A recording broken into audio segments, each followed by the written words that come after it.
Hello, and you are back in the Velvet Room with Jokerthefool. This is our 29th episode, and today we'll be discussing AAA gaming digs its grave a little deeper, and American consumerism is unsustainable, but Bidenomics will save it for sure. So we're going to get right into it with the AAA gaming industry, big gaming, whatever you want to call it, is definitely in a bit of shambles right now.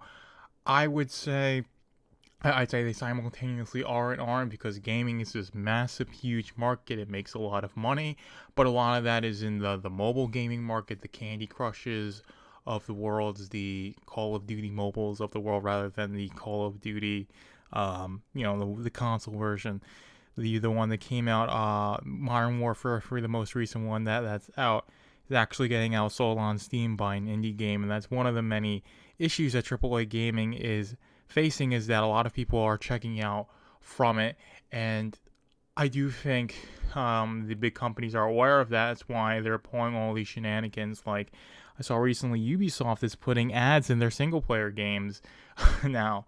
Then that's indicative of this meteoric decline of AAA gaming in terms of it just being all about monetization. How much can we get you to buy more once you buy the product? So you buy $60 and you got the DLC, and now you've got the microtransaction. So it's just really turning you into a customer of a subscription service rather than embellishing you with a meaningful, good experience that's high quality. That's not what it is anymore. It's just about getting you to subscribe to the service of the game, and obviously to subscribe you have to pay money on a monthly, yearly, however consistent the basis is, so that way they can say, oh, we've got this many people paying us a month, we've got this many people paying us a year, and this is the revenue, and they want to increase those numbers year over year, and that's what that's the priority is, and that's why Ubisoft is putting ads in their single player games.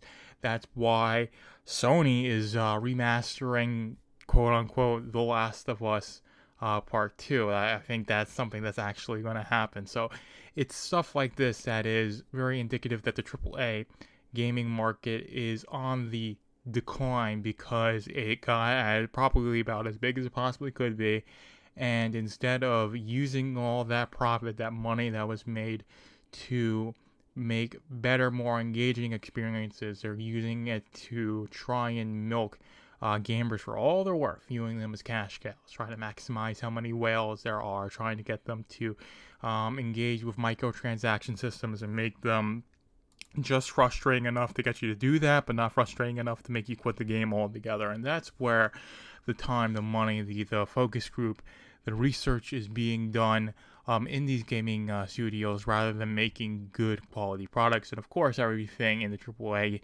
gaming market releases broken day one, they just fix it later. Cyberpunk 2077 is very famous for that. Was a broken mess when they launched it. It took them basically years to get that game to the point where it's playable. And of course, you got that expansion, which I need to check out one day, that basically, I would say, saves the game, makes it even more playable. But again, that's DLC. That's all these things where it's like you release it broken and then you just fix it later. And that's the mindset that the AAA gaming market is in, and that is why it's digging its grave, and it's going deeper, because this has been a problem, and it's just becoming more of a problem as it gets harder and harder to get people to spend their money, and money becomes increasingly more worthless. And I think that's a great segue into our next topic, being American consumerism is dying. So there's this article I got from Yahoo Finance. It will be linked in the Substack if you want to read. I think it is from CNN, but the basic thing is, I'll read a little bit I'll read the headline. American spending has kept the economy going since the pandemic and may finally be stopping in charts. That's the headline. And then it goes into three reasons, right? Housing costs are the highest in 4 years. Americans are carrying more debt than ever, and the COVID-era windfalls have dwindled. So this is basically getting into the point where you've got the inflation and the cost of living are ridiculously high. So people are overextended on their credit cards, on their student loans, on their car payments, and also the fact that COVID, brought with it, the stuff like the student loan pause, the pauses on mortgage and rents, the stimulus checks, basically all of that's gone. The increase, unemployment, that $600 and $300, however much, that's basically all gone as well. So all that money that was being pumped into the American consumer's pocket because of the COVID stimulus money, that's gone. And all you've got are these extremely high costs of living that has caused Americans to overextend themselves. And also the fact that the housing prices are the highest in 40 years, so people can't buy homes, people can barely pay their rent, and this is going to cause a decline in the American spending, as could be seen in this holiday season, where people might not be making Christmas happen to the degree they would want it to, or at all, because they can't afford gas and rent in the same month. So are you going to be able to put gifts in the budget? Probably not.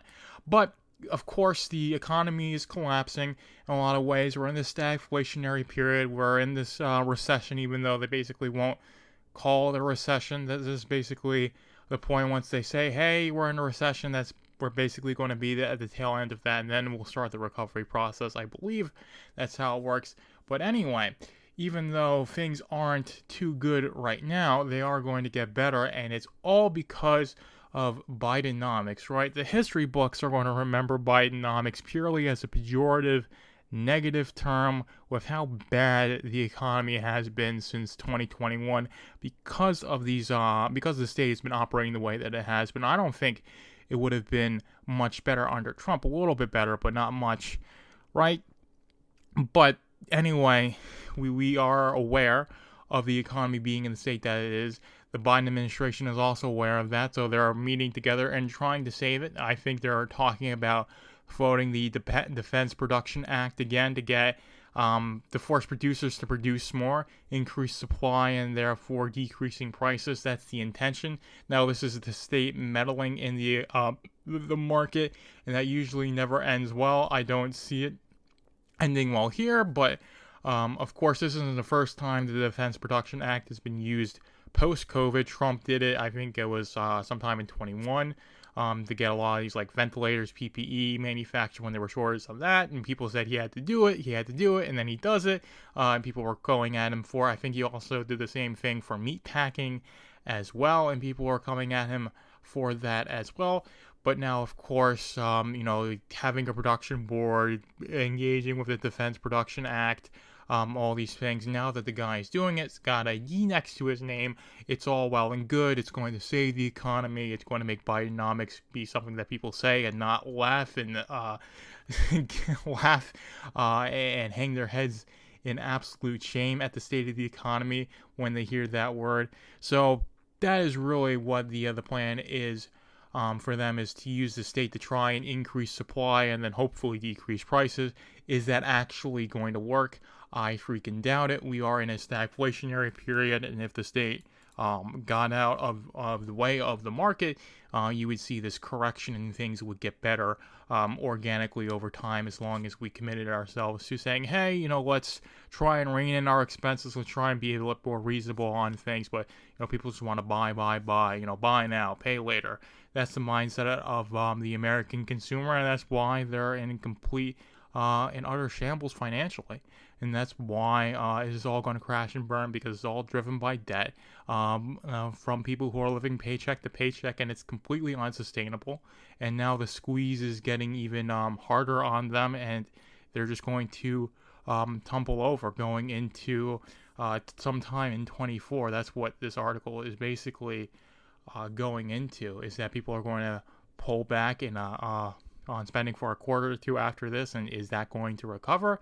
Is it going to be in the state where it needs to be for the next holiday season? Because a lot of people they go into debt to make Christmas happen, and by the time the next Christmas comes around, they're still paying off that previous Christmas, so they just run it up again.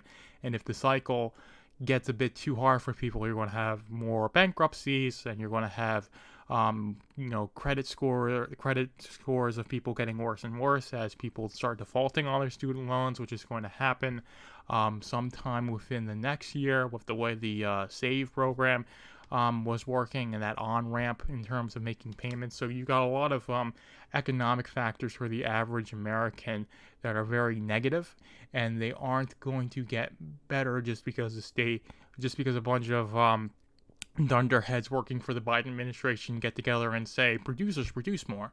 It's just not going to happen, but that's what they seem to be trying to make happen. Who knows? Maybe it'll actually work, but I don't think it will. We're definitely going to see for more quarters of this recessionary period that we're in, this stagflationary period that we're in. That's going to be the trend for a little while longer, and then hopefully it'll get better. Hopefully people will be able to get their heads above water, especially if a new president gets in and he has more economically friendly policies. That would help out a lot, but who knows what's going to happen in the future. But I think I will leave it there. I hope you enjoyed this one, and we are going into the outro now. Thank you for being in the Velvet Room with Joker the Fool. Be sure to follow my Substack, velvetroompublishing.substack.com, to read Machine to Man and all my other projects.